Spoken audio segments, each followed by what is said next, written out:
Oke, saya ulang kembali. Assalamualaikum. Jumlah kelompok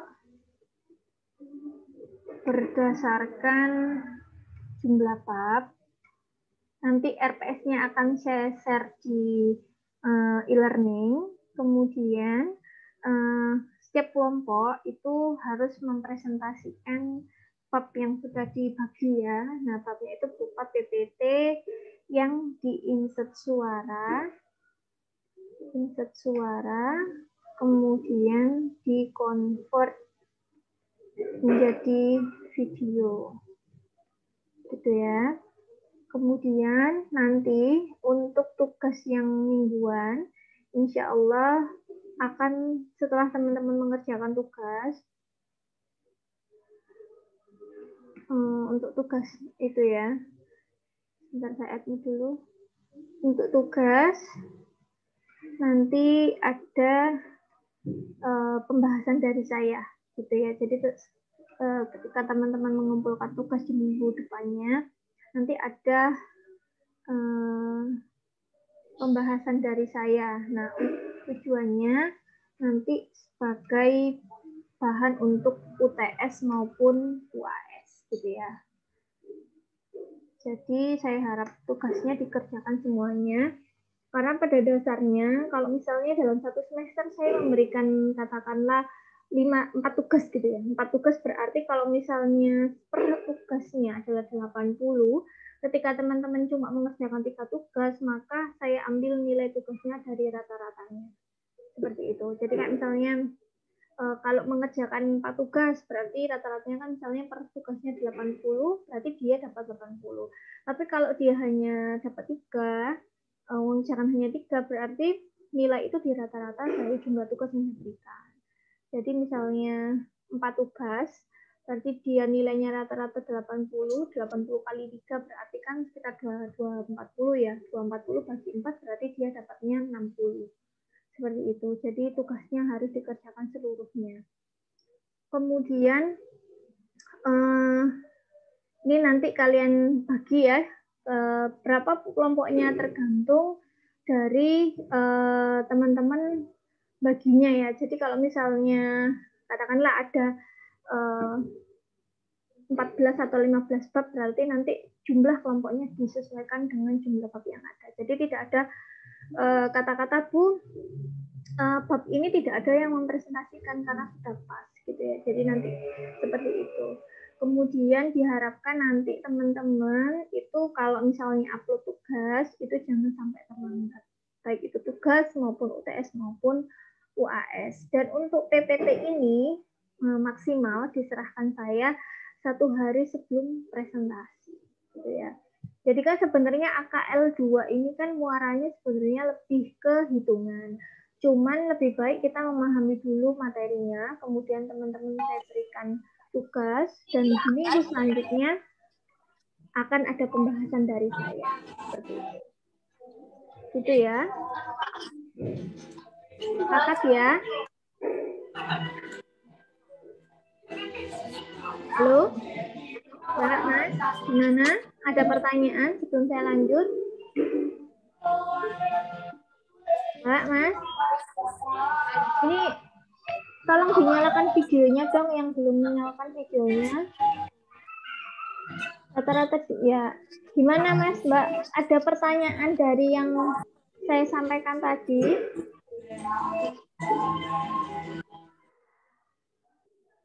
Halo? Kok nggak ada yang jawab ya?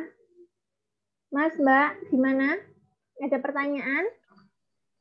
Belum ada, Bu. Belum ada. Jadi sudah paham ya? Ya. Ya, oke. Saya lanjut. Untuk kehadiran, hari ini memang belum saya post semua untuk yang ada di e-learning. Mungkin nanti setelah pertemuan ini saya akan mengupload untuk untuk teman-teman absen untuk kehadirannya. Jadi kehadirannya ini waktunya terbatas ya. Katakanlah misalnya kita kan mulai kuliahnya jam 10.20 karena kita jam kelima.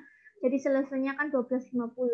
Jadi teman-teman bisa akses absen itu dari jam 10.20 sampai jam 12.50. gitu ya. Jadi nggak ada yang teman-teman, Bu, saya lupa absen. Nah, itu saling mengingatkan dari teman-teman yang lain, jangan sampai kelewat tidak absen, gitu ya.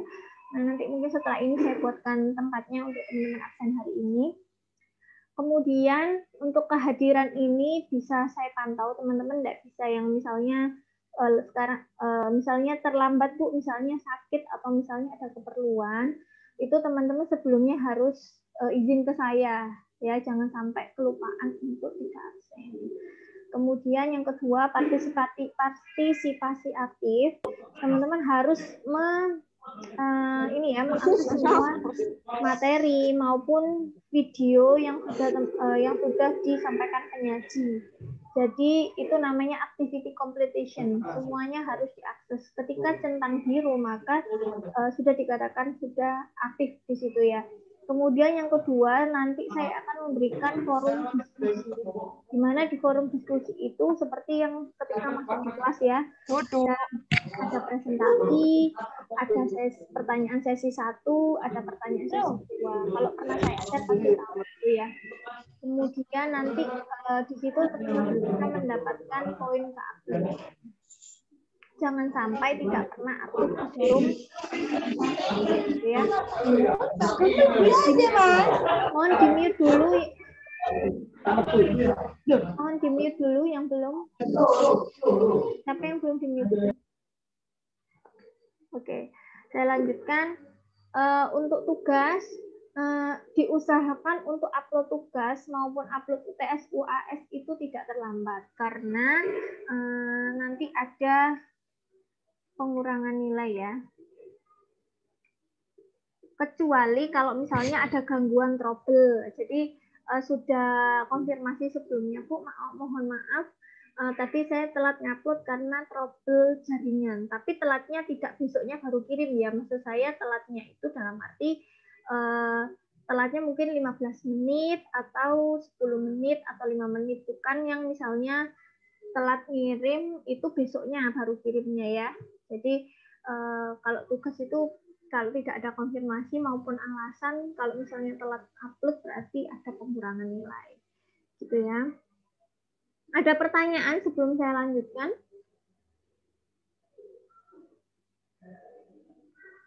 Ada pertanyaan nanti ya teman-teman yang belum masuk atau misalnya jaringannya kurang bagus silakan dikonfirmasi juga. Ada pertanyaan terkait penilaian? Tidak, Bu. Tidak, Bu. Tidak ya.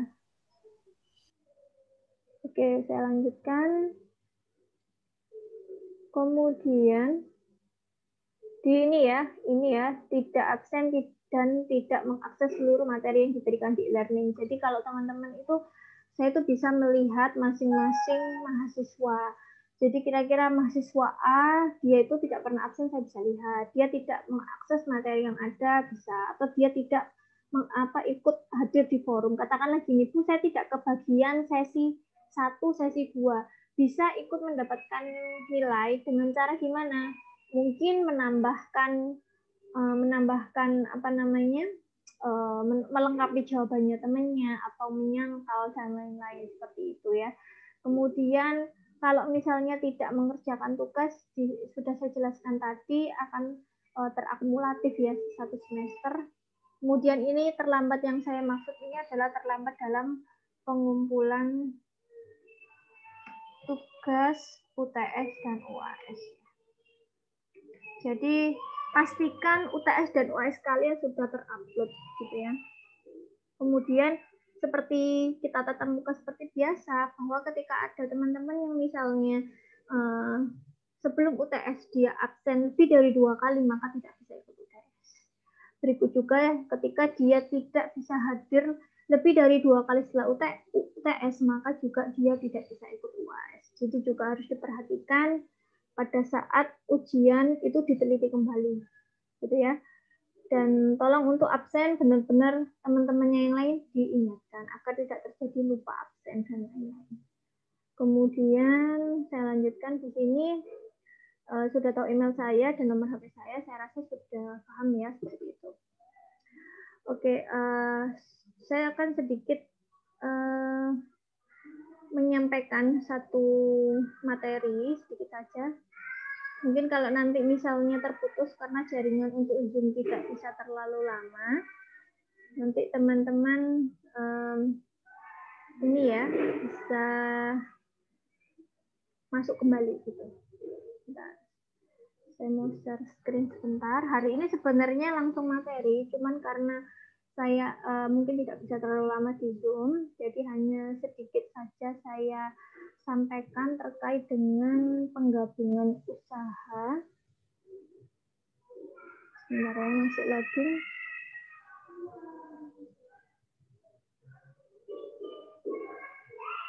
Sudah terlihat?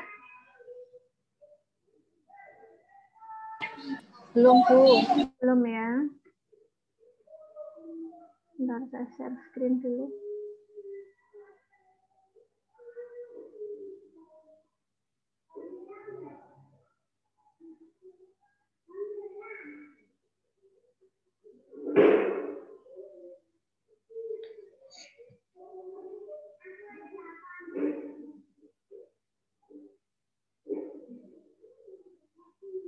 Sudah terlihat?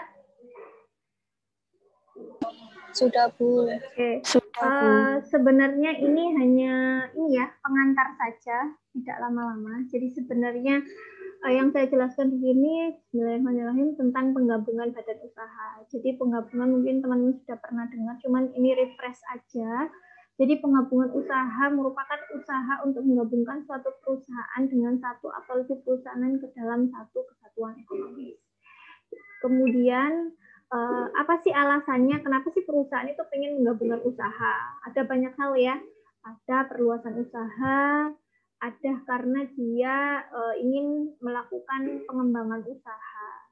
Nah, penggabungan usaha ini pada dasarnya dilakukan untuk kepentingan masing-masing ya. Contoh kalau misalnya ada perusahaan A, perusahaan tepung katakannya, dia harus melakukan penggabungan usaha dengan perusahaan produsen kue. Dengan seperti itu, produsen kue juga dimudahkan dalam hal untuk bahan baku, dan untuk produsen tepungnya dia dimudahkan dalam penjualan. Seperti itu. Jadi sebenarnya tujuannya untuk menjadikan kesatuan ekonomis ya, lebih memudahkan satu sama lain. Kemudian dari segi cara bentuknya, penggabungan usaha itu menggabungkan beberapa perusahaan yang ada sebelumnya menjadi satu perusahaan. Itu sebenarnya tidak segampang itu, meskipun bentuknya adalah external business expansion ya. Jadi perlu butuh. Teman-teman mungkin pernah dengar BSI. Ya, BSI itu kan gabungan dari beberapa bank syariah ya. Ya, jadi seperti itu ya, mereka sebenarnya gini, kalau misalnya satu bank dia mungkin hanya memiliki satu aset saja, ketika digabungkan maka asetnya akan terlihat besar, seperti itu. Seperti yang kita tahu, bank kita itu mungkin hanya satu atau dua yang ada di luar negeri, yang bisa membuka gerai atau membuka cabangnya di luar negeri, seperti itu. Sehingga dengan adanya penggabungan ini diharapkan nanti perusahaan itu bisa memperbesar asetnya dan bisa melakukan ekspansi yang lebih besar lagi, gitu ya. Kemudian tentu ada yang namanya pemilik saham ya. Di sini juga diperhatikan dalam hal pembagian hak-hak dari pemegang sahamnya. Kemudian di sini ada bentuk-bentuk penggabungan usaha, ada yang bentuknya horizontal, vertikal, dan juga konglomerasi, gitu ya. Ini mungkin refresh saja. Oke, selanjutnya di sini juga ada yang bentuknya merger, merupakan penggabungan perusahaan dengan jalan pemilikan langsung oleh perusahaan terhadap harta milik atau lebih dari satu perusahaan yang lain. Jadi kalau merger ini sebenarnya lebih ke penggabungannya tidak se-ekstrem dengan likuidasi. Kalau likuidasi itu kita benar-benar tidak likuidasi itu benar-benar sudah tidak sudah dimiliki perusahaan lain, gitu. Jadi akuisisi secara sepenuhnya. Kalau merger itu hanya digabungkan saja. Jadi mereka tetap menjalankan kegiatan perusahaannya seperti biasa. Seperti itu. Kemudian selanjutnya adalah bentuk-bentuk penggabungan usaha ini konsolidasi ya, penggabungan perusahaan disebut dengan konsolidasi. Jika dalam proses penggabungan itu dibentuk sebuah perusahaan baru dengan tujuan khusus atau mengambil alih. Kemudian untuk akuisisi merupakan kombinasi dengan membeli kepemilikan entitas yang diakuisisi, namun entitas yang diakuisisi tetap berdiri hanya dikendalikan oleh entitas pengakuisisi. Jadi ini lebih ke bagaimana perusahaan itu menempatkan dirinya ya. Ada yang memang sudah bangkrut sehingga diakuisisi bisa diselamatkan. Itu terjadi pada waktu di Smartfren. Smartfren itu seperti yang teman-teman tahu kan, Smartfren itu banyak memberikan bonus ya, bonus ini, bonus itu, sehingga mungkin karena kekuatannya adalah di diskon, ketika dia sudah tidak bisa memberikan diskon, otomatis konsumen tidak akan memberikan perhatiannya ke dia gitu ya. Akhirnya si Smartfren ini diambil, mungkin dia melakukan merger dengan perusahaan XL seperti itu. Selanjutnya ini ada alasan, nah setiap perusahaan yang melakukan penggabungan itu atau kombinasi bisnis itu ada alasannya. Alasannya apa saja? Yang pertama keunggulan biaya.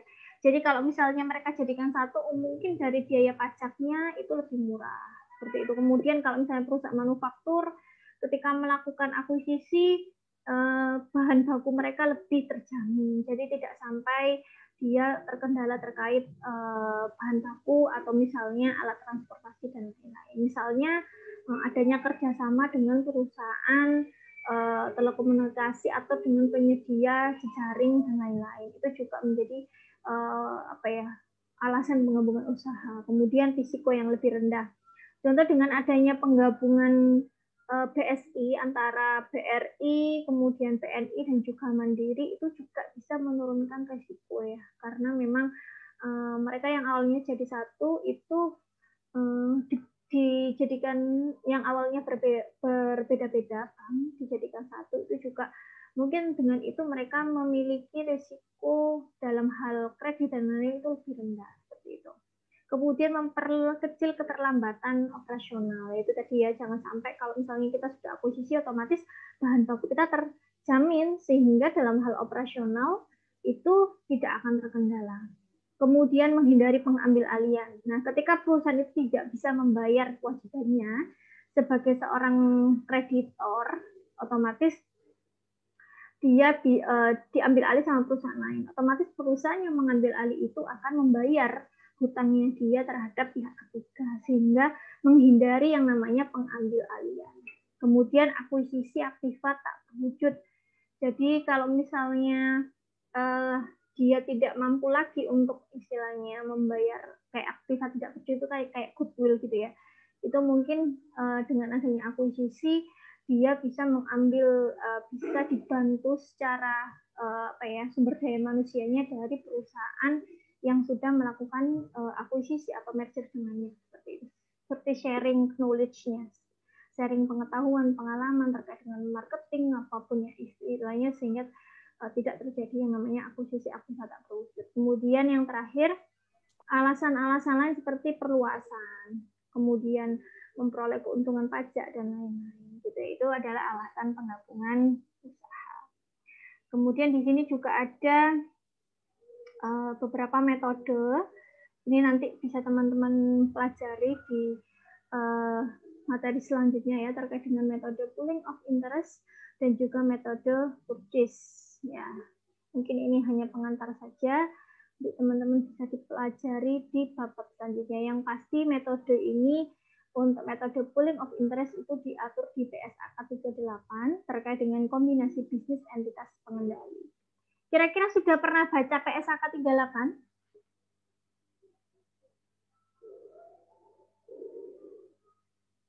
Halo?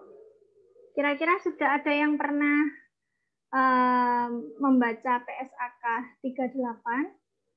Kalau dari mukanya belum ya? Atau ada yang sudah pernah? Halo? Belum, Bu. Belum, Bu. Teman-teman kan seorang akuntan, sudah semester 6 lagi. Nah, nanti coba deh iseng-iseng buka PSAK yang mengalami perubahan di tahun 2020. Ya, gitu ya. Kemudian untuk metode purchase di sini ada PSAK 22 terkait dengan kombinasi bisnis. Nah, ini mungkin nanti bisa dibaca ya. Oke. Dan yang terakhir ini terkait dengan persoalan ya, persoalan yang timbul dalam penggabungan usaha. Ada beberapa yang harus diperhatikan. Termasuk adalah jika perusahaan itu akan mengeluarkan modal saham dan alat pembayaran. Nah, atau misalnya perusahaan melakukan pelunasan, atau misalnya pas waktu mereka sudah konsolidasi, tiba-tiba ada yang pemilik sahamnya ada yang mengundurkan diri. Otomatis perusahaan harus melakukan perhitungan kembali terhadap aset-aset yang ada. Jadi memang merger itu baik, konsolidasi itu baik selama tidak terjadi konflik interest antara pemegang saham. Seperti itu. Oke, mungkin itu materi yang sedikit materi pengantar di siang hari ini, jadi tidak terlalu lama. Nanti akan dilanjutkan di e-learning.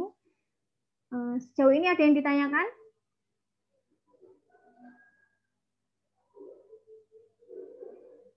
Ada yang ditanyakan? Jawaban dong. Kalau nggak dijawab ini nggak selesai-selesai nih nanti isinya. Insya Allah sudah cukup, Bu. Oke, nanti minggu depan silakan dibagi kelompoknya, dipersiapkan materinya, sehingga nanti tidak ada alasan, Bu, belum selesai materinya, dan lain-lain. Terus kemudian kalau bisa nanti link dari video PPT yang sudah diupload di YouTube, ya maksimal H-1 sudah diserahkan ke saya. Sudah dalam bentuk link YouTube-nya. Itu ya.